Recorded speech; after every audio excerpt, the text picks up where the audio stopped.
What's up, guys? From Hufus here. Today, I want to tie my favorite Snook Fly.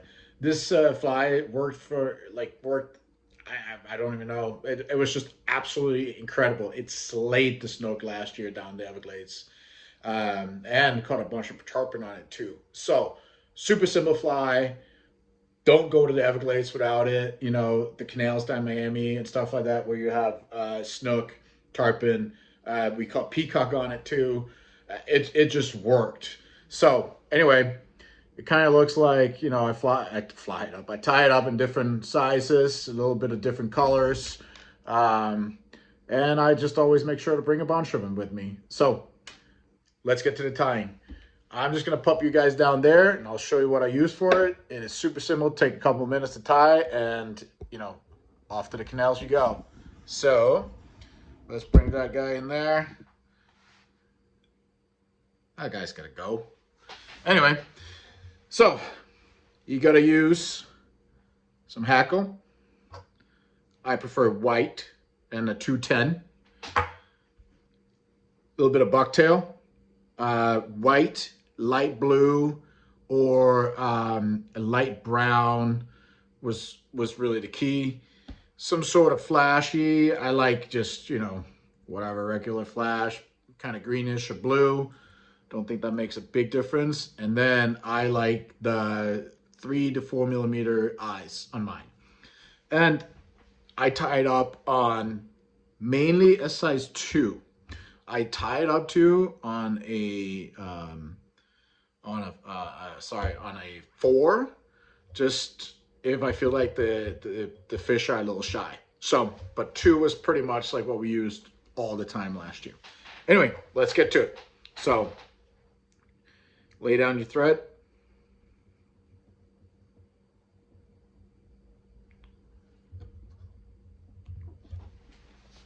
And of course, I forgot my scissors. So, there we go. Anyway, lay that down. And I like to lay it down all the way and sort of create a base all the way around. Now, take your hackle, and I just kind of pinch about the same size as the hook behind the hook. So if that's there, I'll push it back there and lay that down. And just lay that down on top. And now I'm gonna run and get my scissors, as I see they're right here.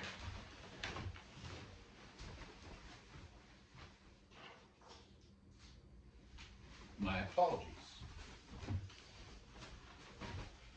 So, cut that off.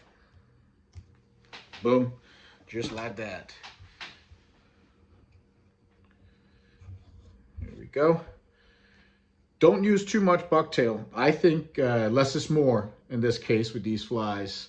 Um, yeah, I mean, you see that kind of little pinch. Lay that down. I like to lay it down just past where my hackle ends. So just lay it down, cinch it down like 2 or 3 times, and then just kind of push it around the hook. Doesn't necessarily have to go down all the way and around, but out on the sides. Tighten that down, cut off the rest, and take maybe 8, 10 strands of it, just a little longer than the fly, and just kind of put it on top again, cinch it down a couple, and then spread it around so it lays on top and down the side. So just like that. Tie that down so we don't lose it, and cut that off. Now, I like to right now build up the head just a little bit, and it's up to you. I find that if I move the head just a little bit back from, the eye of the hook, then I don't know if that makes any sense at all. I feel like it has a little more action when I strip and stop stripping, when it sort of sinks. I feel like I just get a little bit more action when the head is just a little further back than if I put the head all the way back up. If I put the head all the way up to the top and the eyes all the way up, I feel like my fly comes and it starts sinking with the head first instead of kind of just, you know, level sinking. And to me, that makes a difference when I fish the fly. So what I do now is I build that head up a little bit, and then to go back to behind the head, just, you know, in front of my material. Then I take a little bit of red rapid fur. It does not have to be much. It could be marabou too. Just something to give it a little bit of color in there, give it a little bit of movement.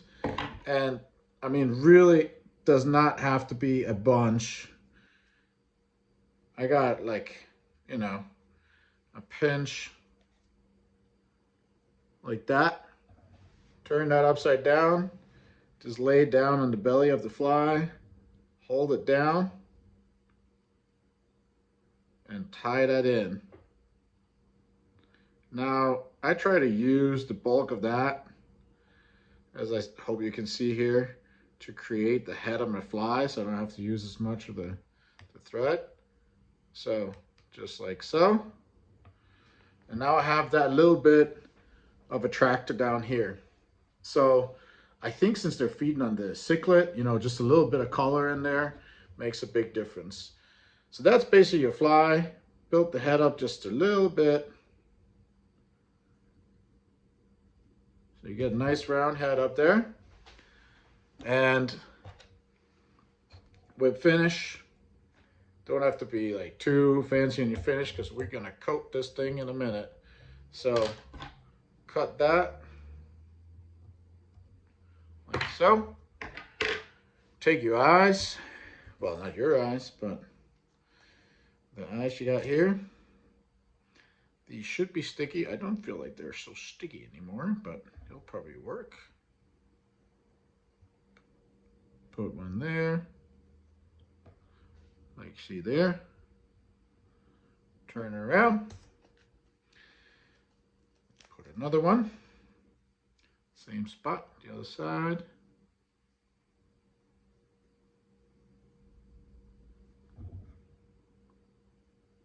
Push.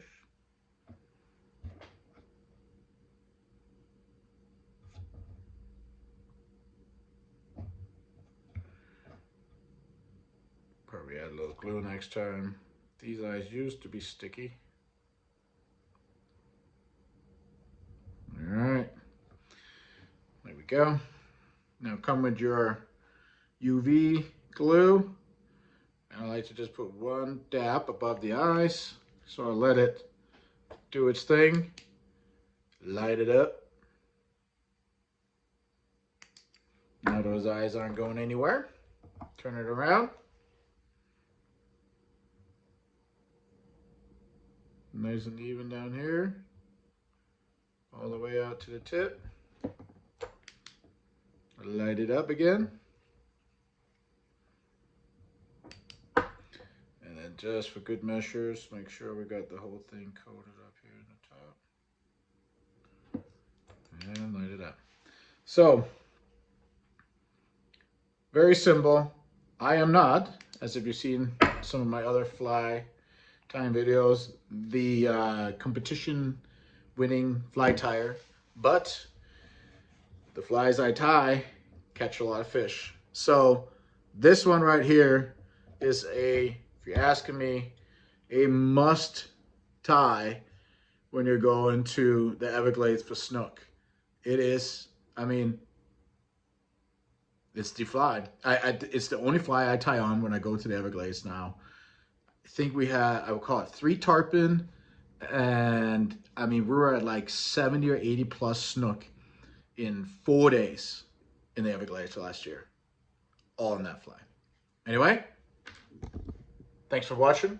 Please subscribe, and good luck out there. If you catch anything on this fly, have any questions, you know, leave me a comment. I love to hear if you catch anything on it. I love when people send me a message about that they had good luck with one of the flies that I showed in my videos, and I'll see you next time. Take care, guys.